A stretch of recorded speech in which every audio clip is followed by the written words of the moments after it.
on their new seamless success transforming college transfer uh, in Illinois. Um, just to take a quick look at our agenda, we got a packed 60 minutes. We want to use it all. I'm going to spend a little bit of time with a couple of announcements, some additional framing for today's session. We're going to pass it over to our friends Mike and Giselle to share a little bit more about the report. And then we're going to try to hold some time for Q&A. Just a quick note on logistics. There should be a Q&A button at the bottom of your screen. Please feel free to use that. I think we have some additional team members from PCC on the call that may be able to answer some of those questions in real time. And if they are ones that require a little bit more discussion, we'll be really excited to bring those into the Q&A space. So please feel free to use those questions. And then for those of you who are familiar with our webinars, we are offering directly after this session what we kind of call a post-webinar discussion space. So we started doing these coming from feedback from many of folks here on the call that oftentimes we get a chance to engage in such great information, but the nature of these webinars, you can see us but we can't see you. You can't see all the other amazing people that are on this call. And so we like to create an optional space directly after this where we can come together. You can learn about who else is engaging with these ideas in our city and in this work, and give ourselves an opportunity to just do some kind of communal meaning making, right? Of how are we taking in this information and what do we want to do with it in our collective work. So if you are available, we would love for you to join. We will be providing the separate Zoom that we'll be transitioning into at the end of this call. And I think for many of you who RSVP, you should have already received a link as well. So excited to see those who can join. So jumping in, just to share a little bit about the To&Through project, we are a small team based here out of the Urban Education Institute in the Crown School at the University of Chicago. And our mission is similar to a lot of folks here on the call. We believe schools should be places where all students have equitable learning experiences and supports to ensure that we are following through on the promises that we make to our young people, and that they have the supports, resources, information to follow their dreams, right?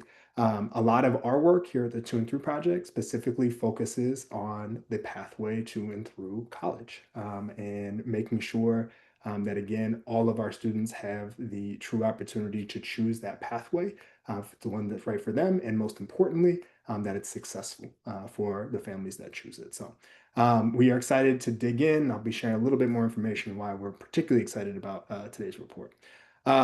Before I get there, a couple other announcements. We have some additional events coming up that we wanted to highlight. On June 17th, we're going to be hosting our annual Kegs and Cases event.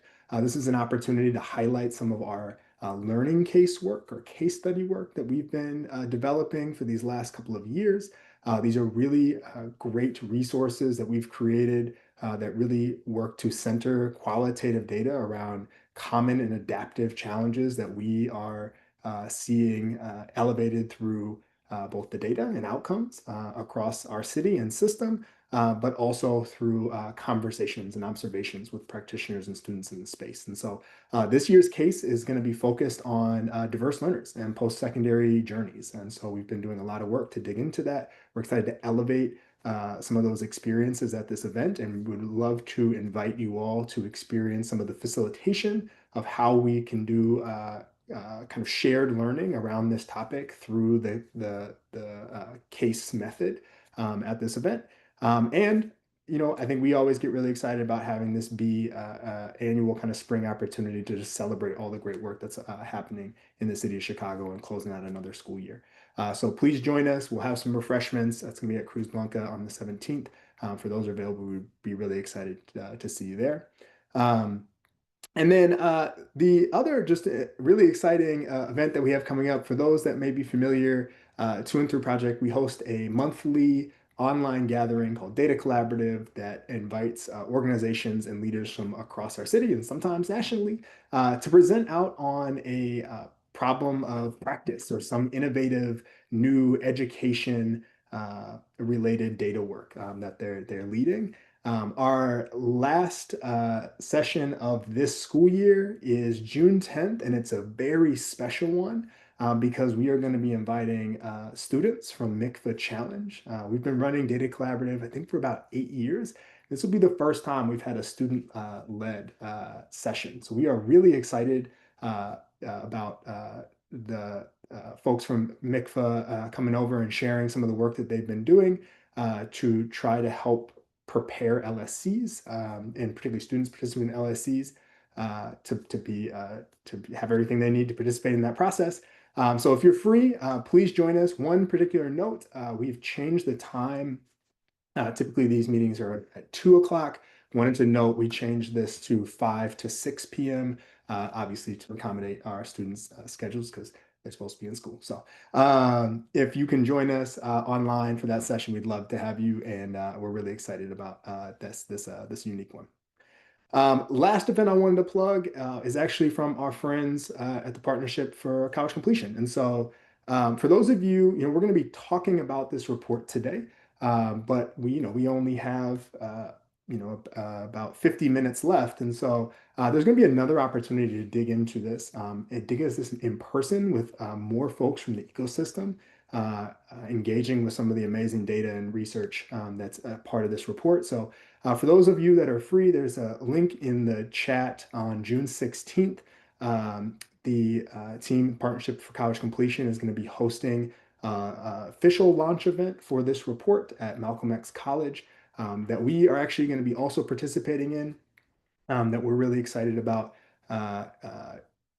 continuing to kind of just do some collective meaning making, some of the great stuff that we're going to be talking about here today. So if you leave here still interested, want to engage in this topic, please join us for this event on June 16th as well. So I'm going to just provide a little bit of framing again of why we at To&Through are so excited about this. I put this slide up here intentionally. I always call this is like intentionally a terrible slide. There's so much information, it's overwhelming. You can't see the numbers, right?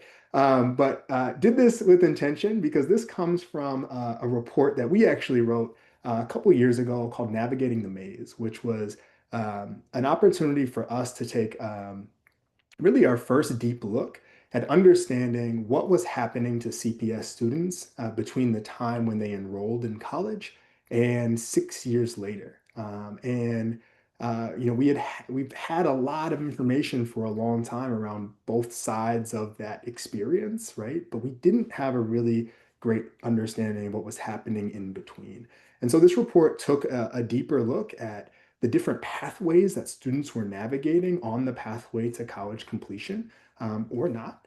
And some of the data that came out were visualizations like this that, I think are very much exciting to dig into if you have the time. But I think the overall takeaway that we found is that for Chicago public school students, particularly for students across our state, particularly low income, first generation students, the pathway through college is really complicated, right?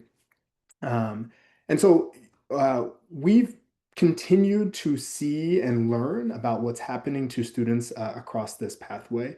But we can go to the next slide, a couple key findings that came out of that report that I think are really important context for today is that, again, when we were looking at this, we found that, this idea of the kind of traditional pathway of a continuous, seamless 4-year experience for students was the most durable pathway that led to a college degree, but it was also one that wasn't super common for CPS students, right? Transitions happened, and it was something that was happening for many, many students, right?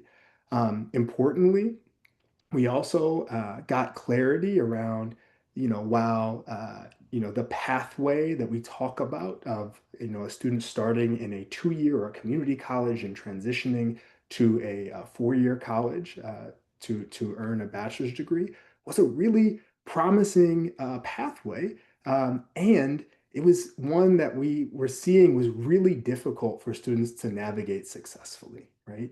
And I think the third biggest finding for me is that you know, when we were looking at students' pathways that resulted in a degree, we found again, taking leaves of absences, stopping out, was really common, but it was also consequential, right? There was real impacts in getting disconnected from your pathway to college and your ability to finish. And at the same time, this was around the time when we started doing a lot more qualitative work to ask students, what were you experiencing on this pathway? And we were also hearing a lot of um, pushes around students needed time. There was larger life issues that were getting in the way that made transitioning through college and particularly transitioning between institutions particularly difficult. Um, I'm really excited to share, within the last 4 years, we've made progress on a lot of this. We've continued to learn, we've continued to see both supports within our institutions develop to help students navigate these transitions more seamlessly. We've seen work between colleges. We've seen alumni supports continue to develop throughout our space. And as we're going to be talking about today, there's still a lot of work to be done. And so this is part of why we were so excited when we learned that the team from PCC was taking up this work, not just from a citywide perspective, but from a statewide perspective. And I'm really excited and appreciative of the work that they've done to continue to help us gain clarity on what is the reality for students in these transitions so that we continue to make sure they have everything they need to be successful and make sure that these pathways work for our kids. So um, with that, I am incredibly excited to pass it over to our presenters today. In a moment, we'll be hearing from Mike Abrahamson, who's the Associate Director of Research and Policy for the Partnership for College Completion, where he works on policy and practice that can improve equitable college access, affordability, and accountability in Illinois. Mike joined PCC in 2018 after earning his master's degree from the University of Chicago's Harris School for Public Policy. And before PCC, Mike worked as a fellow for the Chicago Mayor's Office and for 1 Million Degrees. Mike's going to be joined by Giselle Palacios, who's a dedicated research and data associate at the Partnership for College Completion, who contributes to the organization's mission to advance equity in higher education in Illinois. She holds a master's degree in mathematics from Governor State University with a background in statistics and research methodology. Giselle brings uh, to this work, an opportunity to analyze educational data to uncover disparities and inform evidence-based policies.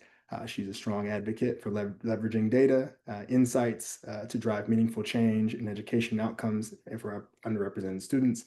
And it makes it really clear why they're joining us today, because these are our folks. So with that, I'm really excited to pass it over to the team, and I'll let you all take it away. Awesome. Thank you so much. And thanks to the To&Through team for holding this first of many presentations around Illinois, and more importantly, hosting these discussions on how we can improve our transfer processes, and for previewing that June 16th event, which I'll talk more about at the end too.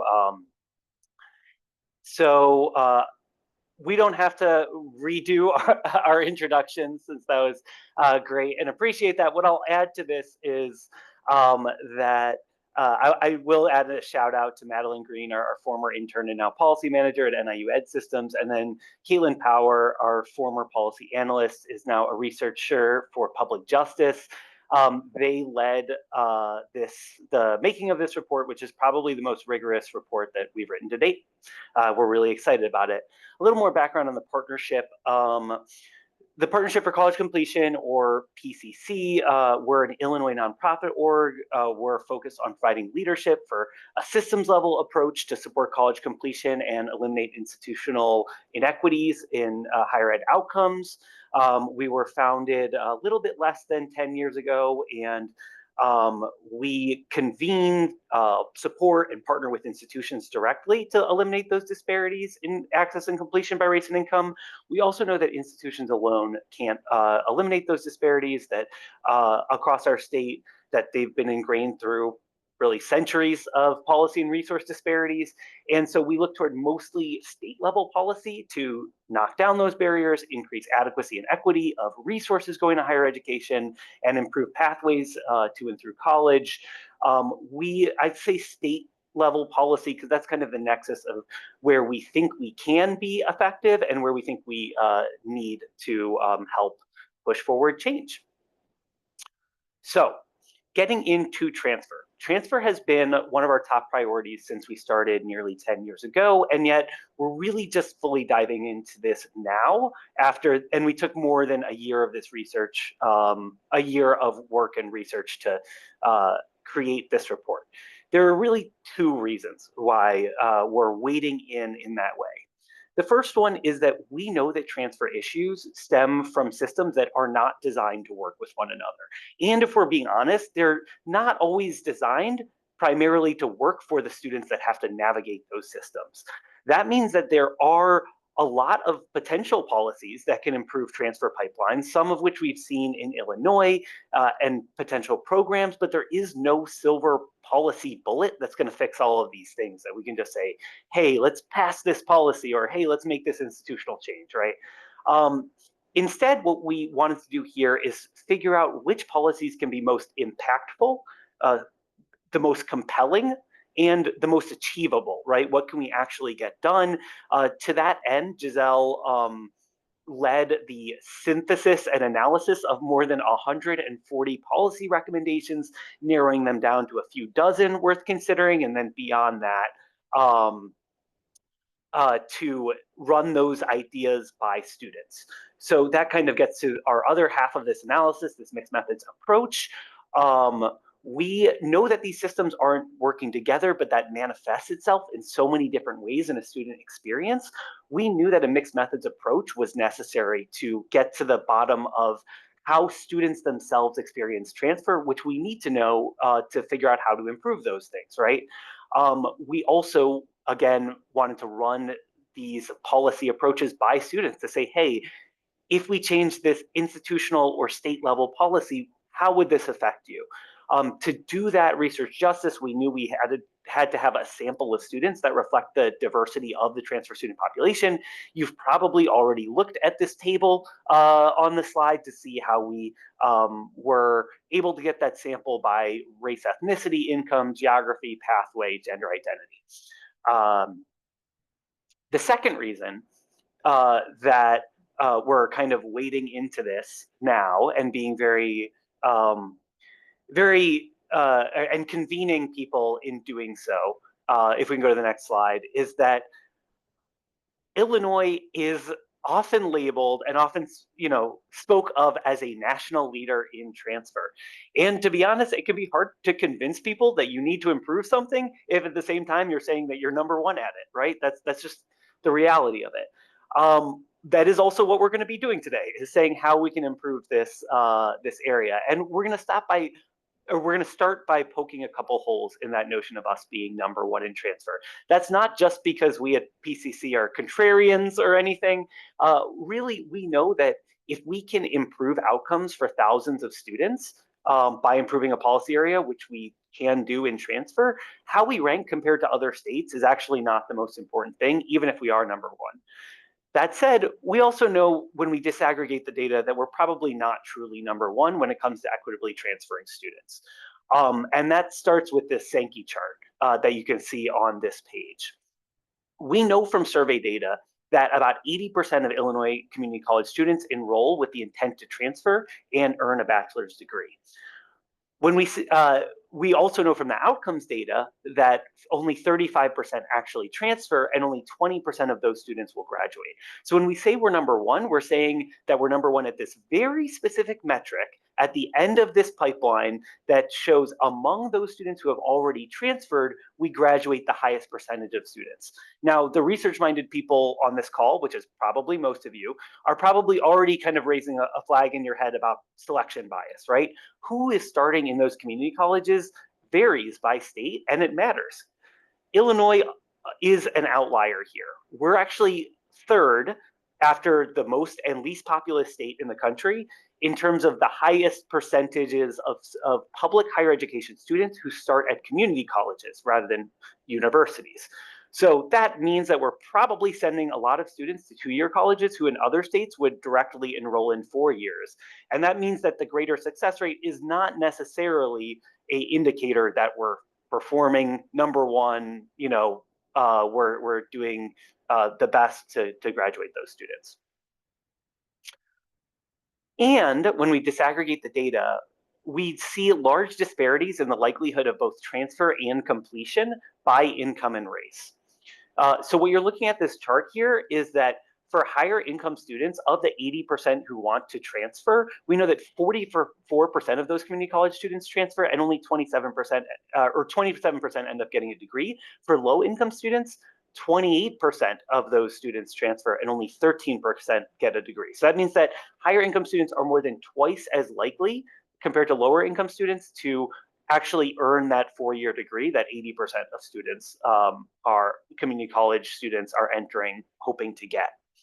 We see even larger disparities in terms of race. So putting numbers of students on these figures, if we say 100 white students and 100 Black students enter community college, and that, again, these surveys say that 80 students from each group intend to earn a bachelor's degree, we know that 41 of the white students will transfer and 26 will earn a degree. Meanwhile, just 26 of the Black students will transfer and only 8 will earn a degree.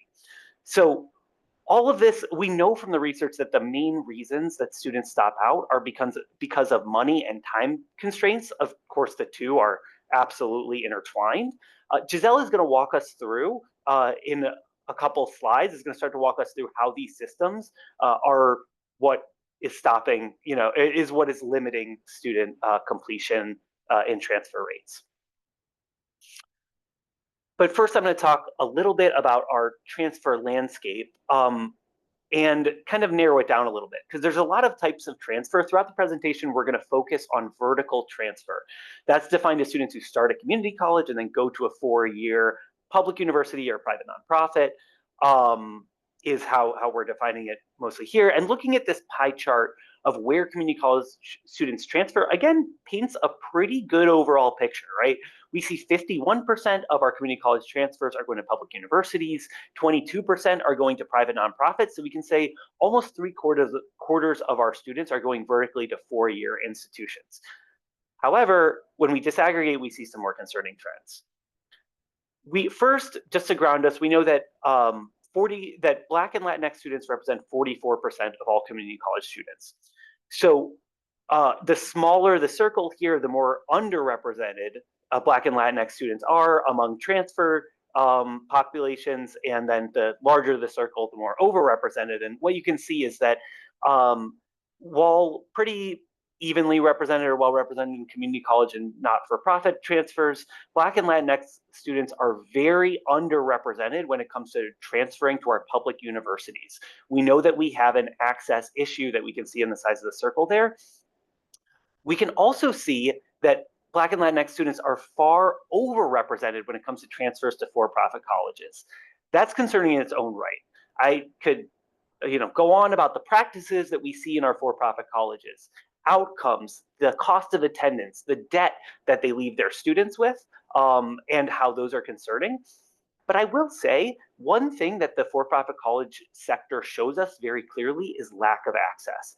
And those for-profit colleges are really just seizing on a market opportunity that is opened up from the lack of access for Black and Latinx transfers to our public universities. So what I'm saying is that the smallest circle there, the public universities, is actually directly related to the largest circle, our for-profit colleges. So where are the breakdowns in this pipeline? Giselle is going to go through the issues that we find in every part of this pipeline, and we'll see that we're losing students at each of these segments. We're losing students when it comes to, and those students are losing credits when it comes to college planning, transfer decision making, and then actually applying for transfer. And then once they do transfer, we know that there are issues around transferring credit, feeling a sense of belonging after transferring, and having rocky roads to completion. So with that, I will pass it to my colleague Giselle, who is going to go through each of these in more detail. Thanks, Mike. So let's start at the very beginning of the transfer process. Through our student interviews and our research, we found that cost plays a major role in college planning and in making the decision to transfer. So we know that Illinois has uniquely disinvested in higher education compared to the rest of the country over the past few decades. And on top of that, we know that there is no funding formula to equitably distribute resources to our public universities. And so this has had serious consequences. Public universities are under immense pressure, immense financial pressure, and this burden has increasingly shifted to students. On average, in Illinois, students pay 45% of their income to attend public universities and 29% to attend community colleges. And this chart here shows the tuition gap between community colleges and public universities in Illinois compared to the national average. But while community colleges are relatively more affordable, that doesn't make them truly affordable for many students. Community college students have also felt the weight of the disinvestment, and the data shows this. From 2004 to 2023, community college tuition and fees have increased. And as you can see in the dark blue section of this chart here, state financial aid has not kept up with the rising cost, and students have responded to this. Community college enrollment has declined by 32% over the past 19 years. But the challenges go beyond just tuition and fees. Many students start at a community college with the goal of earning a four-year degree affordably by transferring. But once they try to transfer, they encounter unexpected costs, limited information, administrative hurdles at nearly every step. And what we found is that in Illinois, transfer students graduate with a 38% more debt than their non-transfer peers. And this is likely due because of the extra credits and the unexpected costs. And so throughout this presentation, I'm going to be reading some of the student quotes from our transfer report. But I strongly encourage you to read the report for yourself to see what students had to say. So Oscar started at a community college in his district because I quote, I decided that it would be cheaper. I did have a plan to go to public university. However, I just thought that it would be a better idea to understand what major I was going to choose after transferring. So clearly high tuition and fees limit students when it comes to where they go to college. Many students start at a community college to stay close to home and transfer later to save money on their bachelor's degree. But now let's turn to some of the challenges that students face as they're transferring from one institution to another. One of the biggest issues is navigating the credit transfer process. Students often encounter confusing and inconsistent systems that make it difficult to understand which credits will transfer and how they'll apply to their degree. Illinois data shows that students who transfer are enrolled about 20% longer than students who didn't transfer. And much of this is tied to institutional policies as to how credits are earned and applied. Many transfer students are required to take non-credit developmental education courses at the start of their college journey, which costs them both time and money. And community colleges tend to overplace students in these courses, but Illinois has actually made significant progress on this. Then, once a student transfers, they face residency requirements, meaning that they have to take a minimum amount of credits at their transfer institution, regardless of how many credits they've already taken elsewhere. And so national research highlights just how ineffective or inefficient this process can be. Students who start at a community college go on and earn a bachelor's degree, attempt on average 29 more credits than required. So this means in Illinois, transfer students end up paying about 38% or 39% more, or that's $18,000 more than the cost of a typical bachelor's degree. In comparison, first-time students pay about 17% more. And Illinois does have statewide transfer supports like the Illinois Articulation Initiative, or the IAI, and the Student Transfer Achievement Reform Act, or the STAR Act, but these systems have limitations and don't fully address the barriers students face. So let's start with the IAI. The IAI offers a standard package of general education courses that are supposed to cover the first 2 years of college, and it aligns with 18 of the most popular majors. More than 100 institutions participate voluntarily in the IAI, and while the IEI is a strong foundation, it doesn't fully meet the needs of most students. For example, a student might be undecided or they might switch their major along the way, and the courses they've already completed may not necessarily align with the prerequisites at their transfer institution, ultimately setting them back. And this is especially true for STEM majors, where their course pathways are super specific. The II also includes faculty-led major panels, which recommend up to 4 core courses that should transfer directly into a student's major at any II participating institution. However, institutions are not required to submit any courses to these panels. And lastly, course equivalency is further complicated by the lack of statewide common course numbering system. So while some II courses are consistently numbered, many are not, meaning that students are often left guessing whether their major courses they've already completed will actually count towards their degree. So Illinois also has the STAR Act. The STAR Act allows students who completed an Associates of Arts or an Associates of Science degree to transfer to a public four-year and enter as a junior. The Act, however, excludes students who earned an applied associate's degree, and so that's 20% of associate degree seekers. And this leaves out a significant group of students who have earned meaningful credit-bearing coursework.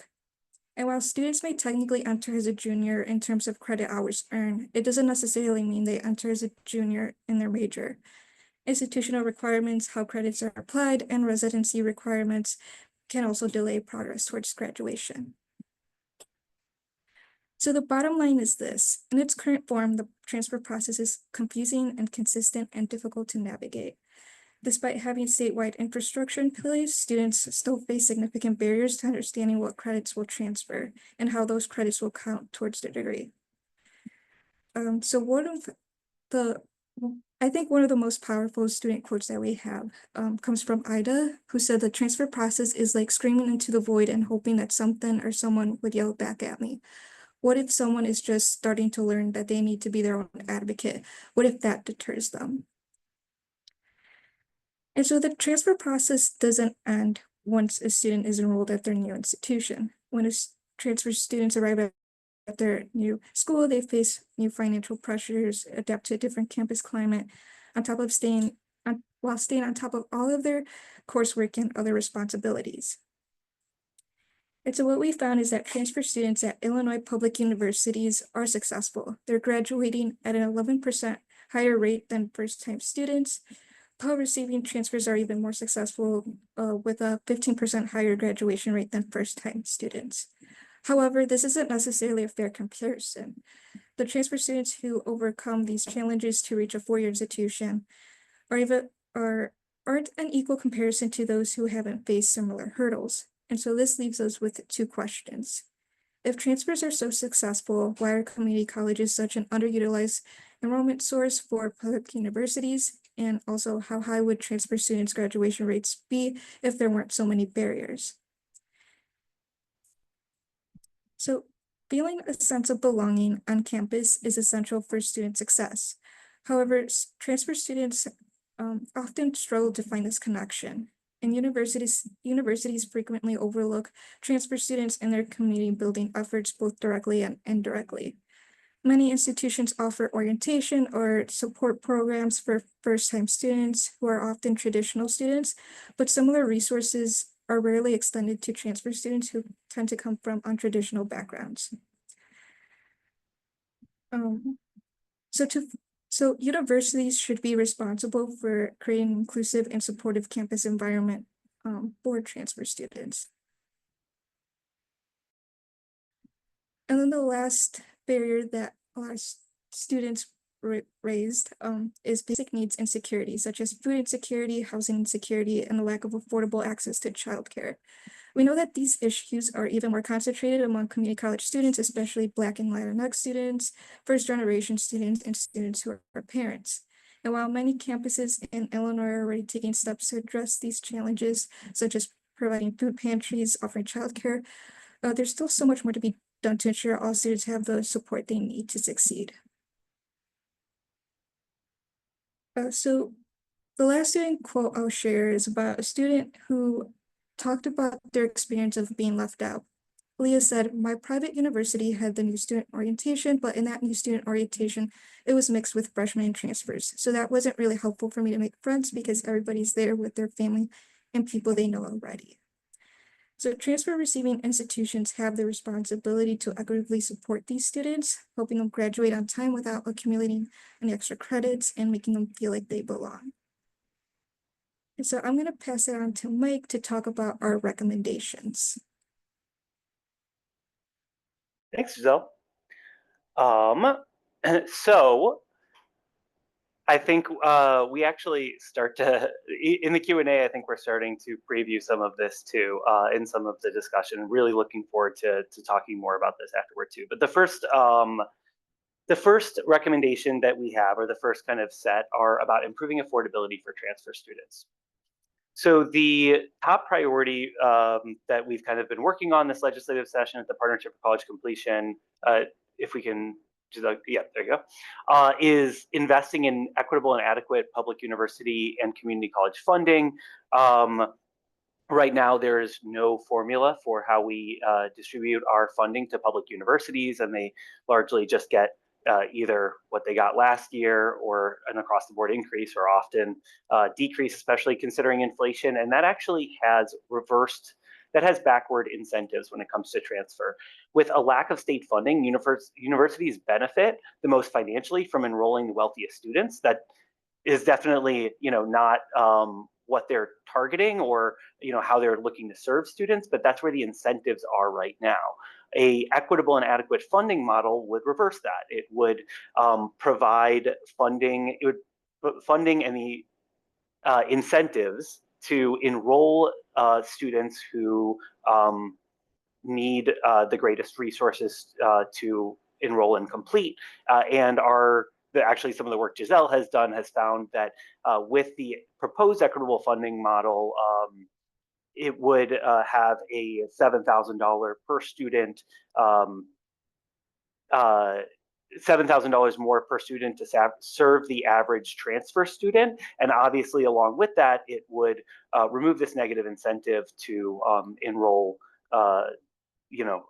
student populations that may have more wealth. We also dive into this report a little bit in how MAP grants could be used by community colleges on expenses beyond tuition and fees, and some ideas there. This is a pretty difficult policy area. We know that there are so many considerations with any changes in the MAP grant, and that it's such a key factor in students enrolling and completing college. That said, we also know that affordability is the #1 concern for community college students, and that community college students tend to have, on average, have the lowest income of any students entering any sector. And so it's definitely something we should consider. I think the lowest hanging fruit that we have here in the report that we talk to students about is waiving transcript transfer and application fees for community college transfer applicants. These tend to be $30 or $40. That said, it can limit that $30 or $40 can limit a student's applications from 6, and maybe one of those 6 was going to be the college that offered the best opportunity or the most financial aid to them, to maybe more like 2 or 3. We heard from students that was a huge barrier, and we looked at the data on revenues on this. It's only bringing in really a couple $1 million for institutions. That would be more than offset by just a few dozen more students transfer students enrolling in universities, which would likely happen if we waive these fees. The next set of recommendations we have are around streamlining and clarifying transfer pathways and course equivalency practices, while also holding institutions accountable. When we look at or think about transfer advising, we hear, in writing this report, that incorporating that into the PACE framework back in high school, as well as into community college onboarding, could really help. I believe there was a comment in the Q&A about that as well. Obviously, that takes resources, which goes back to the previous slide on this, but we think it could be effective. We also know that implementing developmental education reform is critical. The Developmental Education Reform Act of 2021 makes it so that institutions are charged with having the most evidence-based practices for placing students into developmental education only when they need it, and then when students are placed in there, that they have access to models that show the best evidence of success, like co-requisite models, for example. Institutions are doing a lot of work toward complying and scaling toward these recommendations, but there's still a lot of work to go. And this factors into transfer because, like I said about money and time being the two most important elements here, we know that developmental education courses often cost students critical time and money that can limit the likelihood that they get a degree. One thing that we've heard a lot of success on is these 2+2 programs throughout the state. We hear about colleges and universities and private nonprofits partnering together to make seamless transfer pathways between them.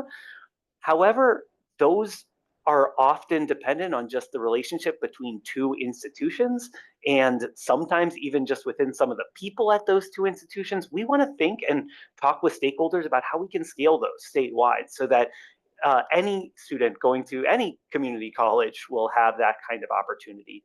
And then this was also, I believe in the chat, it started to bring up common course numbering, expanding that beyond the general education course curriculum and these IAI major courses, and requiring institutions to submit equivalent major courses, we think can improve the amount of credit that students transfer with and them not having to take redundant courses.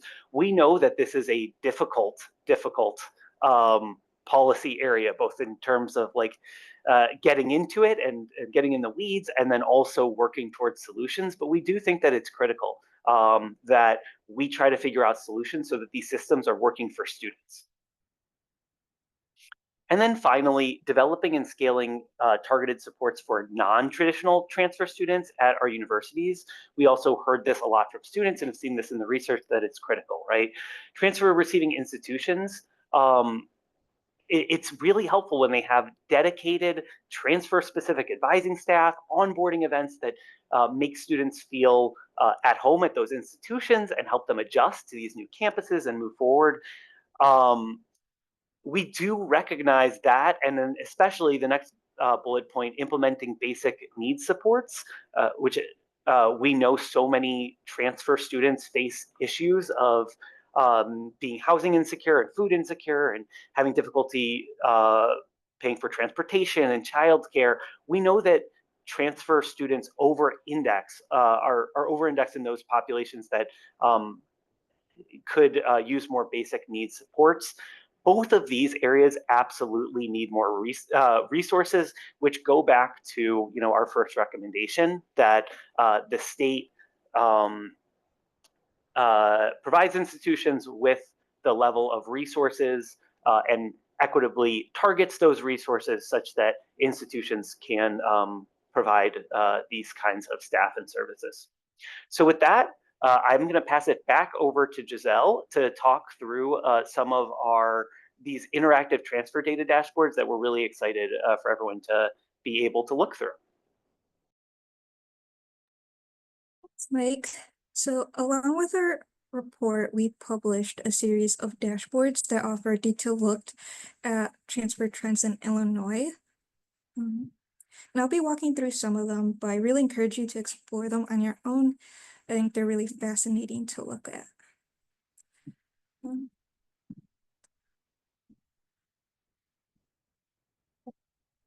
So the dashboard I'm showing you now is more like a summary dashboard. If you want to look at all of the dashboards, you can go to the introduction link and you'll see 4 links to the dashboard. So there's a dashboard specifically on looking at transfer over time, and there's a dashboard specifically on the transfer flow between institutions. We have another series of dashboards on trends and transfer by race and ethnicity. And finally, we also have a series of dashboards that look at transfer by academic majors. But we'll be going over the summary dashboard instead, starting with looking at state comparison of transfer outcomes. So this dashboard compares Illinois to other states across 3 metrics, and that's the transfer out rate, the bachelor completion rate of transfer students, and the overall bachelor completion rate of the community college cohort. So right now here we're looking at that Illinois ranks number 8 in transfer out rate for all students in community college cohort at 35%. But if we were to change it to the transfer out bachelor completion rate, we'll see the stat that we're most familiar with, and that's that Illinois ranks number 1 in transfer out bachelor completion rate for all students in community college cohort at 56%. However, if we disaggregate, like we've said earlier, we can see that Illinois has some work to do. It ranks 11 in transfer out bachelor completion rates for Black students at 33%. The next dashboard we'll look at is the transfer sent through the years. This dashboard is designed to highlight how transfer patterns have changed over time in Illinois. It shows the impact of declining college enrollment on transfer rates. And we can select a specific sector, so I'll go ahead and select like community colleges. And if we wanted to, we can also select a specific institution, but I'll leave it at all for now. This dashboard also tracks where students go to after transferring. So it tells us like if they're going, like what percentage are going to public universities, which ones are going to private institutions, and the percentage of like that are going to out of state. The next one we'll look at is the transfer flow. This one is really colorful and I think really interesting, making it a favorite. It can be really insightful as well because it maps clearly where students transfer from and where they go to. This one specifically shows community college transfers to four-year institutions, and the sending and receiving sectors are categorized by their location. So currently we are looking at the city colleges of Chicago for the sending sector, and our receiving sector is public universities. And we can see that UIC takes in a good amount of these transfers, but we can change like the sending sector to be community colleges in the suburbs and the receiving sector to be city independent not-for-profits. And so each of the dashboards are also going to have like a link to the full dashboard. And if we were to go to the full dashboard, you can also explore like swirl transfers and lateral transfers. The next dashboard is trends and transfers sent by race and ethnicity, and this is a 2023 snapshot. So it allows us to examine transfers by race. So if we had a question of like, where do community college Latinx students tend to transfer to, we can look at this chart on the left, and we can select Latinx students, and we can see that 47% go to public universities, about 26% go to private not-for-profits, about 4% go to for-profits, and less than a percentage go to out-of-state. And then the chart on the right shows the racial representation. So if I'm going to select public universities for the receiving sector. And what this tells us is that Black and Latinx students are underrepresented in transfers from community colleges to public universities. However, if I change it to for-profits for the receiving sector, we'll see that they're overrepresented, especially Black students. And finally, the last dashboard I'll go over is a statewide overview of majors pursued by transfer students. It gives us insight into the majors that transfer students choose to study. I think this one's an interesting one. So it shows us the most popular, like the top 5 academic majors, showing that health professions, business, and liberal arts and sciences are the top ones. It can also track changes over time, revealing which majors have seen the biggest shifts in transfer student enrollment. So we're seeing like down here that public administration has had the biggest loss in transfer students. And if we wanted to, we can also select a specific major. You can see like computer science. We can see like the enrollment for this major has been increasing over the past few years. So overall, these dashboards were developed using transfer data from IBHE and CCRC, who also have their own set of dashboards that I recommend you look at. Looking at all of these dashboards together, you'll get a better understanding of the transfer landscape in Illinois, which should inform our solutions for fixing the broken transfer pipeline. And then I'll pass it back to Mike to close us off. Awesome, thanks. Well, I will be very brief and just one more time plug this, our transfer report launch. This yes, like we will be presenting some of this information again, but only for about 10 or 15 minutes. And then the rest of it is just really impactful discussions that we hope to have together. We're going to have a panel that's featuring Senator Castro, who is leading legislation that is addressing some of the exact things that we've been talking about today. It's at Malcolm X College, and it is from 8:30 a.m. to 11 a.m. with some networking built in there too, so you can scan this QR code or go to that bit.ly, or it's also, I think, in the chat as well. And yeah, I just wanted to thank everyone again. You can feel free to email us. It's just our first names at partnershipfcc.org. We've already gotten some really good feedback and really helpful notes about the report here, and we encourage more. So thank you so much. And yeah, we look forward to continuing this conversation. So before we sign off, we got a couple of minutes for some Q&A. So just again, as a reminder, please feel free to drop your questions in the Q&A box at the bottom. And thank you to the folks that have already sent it in. Just to kick us off, one, I think of our favorite things, there's a lot in this report that To&Through gets excited about, but I think the ways that you all structured this, right? There's quantitative data. There's a tool that people can dig into and understand this at a deeper level. And I think one thing we're really excited to see too in this report, when you get a chance to dig in, is the choice that you all made to include student voice. And so I'm curious. Would just love to hear more about how did you all land on that decision to do the extra work of making sure that you're hearing from students, and what do you think that added or changed about the report?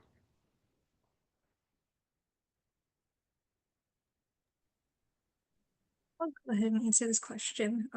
So I consider myself to be a quant data person, but the reality is like the numbers don't give the full story. Right? It doesn't give us a complete picture. So if had we just looked at the quantitative data in this report, we wouldn't have gotten the complete picture of the transfer landscape. So that's why we really wanted to incorporate the student perspective. And I think like we can learn a lot from research, but really we learned a lot more from talking to students directly. And it really helped us understand that, yeah, like I said, the full picture of the transfer landscape in Illinois. And I don't have really any, I think that's well said. I don't have anything to add to that, but actually maybe if I can answer one of the Q&A questions with this as well, which is I think that the data work here, especially that Giselle did, is really amazing and worth going into. We're working off of like a patchwork quilt here of data sources. And there was a question about the NSC data and why it doesn't look at dual enrollment. I believe it's a limitation that we wish we could disaggregate this by dual enrolled data. There's a million ways we wish we could disaggregate this data. I think there's another question in the chat about factors with disaggregating that can predict success. I think like student level data would be amazing for that. The reality is that, in our position, as a nonprofit looking mostly at public data sources, we can only go so far with the quantitative data even that we have, and that's to speak also to the limitations and opportunities that qualitative data has as well. Yep, absolutely. I appreciate that. I think this think that fits well in the kind of next question that we had is, again, one thing that's abundantly clear throughout this report that I think a lot of us already knew is that this is incredibly challenging work, right? And I think even taking a quick look at the folks that I can see on that are on this call today, we have a lot of people who are deep in this and working on solving this challenge, right? Or working on this every single day. And I think for some of us, it's clarity for folks that are not as deep at this, but there's work that has been happening on this. And so I'm also curious, as you all have been going through this exploration, you touched on this briefly, but could you share a couple, some of the bright spots, some of the things that you are excited about that you've kind of learned about, or some of the work that is happening to help us, that you feel is helping us make progress around hopefully solving some of the issues that we've identified through transfers? Yeah, I mean, I think that there are some actually really exciting specific developments here. We are supportive of, but not the of. So Senator Castro is going to be at our launch event. There's a lot of potential solutions there, but more generally, I mean, the theme of this whole, I think, this whole discussion today is that it takes all of us getting together to solve these issues, and I am very hopeful about that, just from like generally from what I've seen, looking at the research here and hearing the responses. I'll say personally, like, I got one of the main reasons I got into education policy is because I think it's so interesting and motivating to have a field where most people agree on the change that they want to see, what that looks like, right? A better world. Most of us probably on this call can agree on this is exactly what it looks like, and yet we might totally disagree on how to get there. In transfer, I think you have so many people in different systems that don't talk to each other that are all working toward different solutions that don't necessarily talk to each other. And I think there's just so much potential for getting people together to discuss these issues. If you take just one specific example, we've heard from institutions that say that they have more than 1,000 articulation agreements, more than 1,000, which is to say that there are people at that one institution, that one public university, that have done just like unthinkable, like immeasurable amounts of work to get all of that on paper. And yet, having 1,000 different agreements might not be the thing that best serves students, right? It might be more universal agreements, or it might be more targeted ones. So I think just like very hopeful about getting people together and hashing these things out, hearing from people who are really expert in this, and trying to work together towards solutions. Love that. And again, thank you all for this work. I think we are really excited.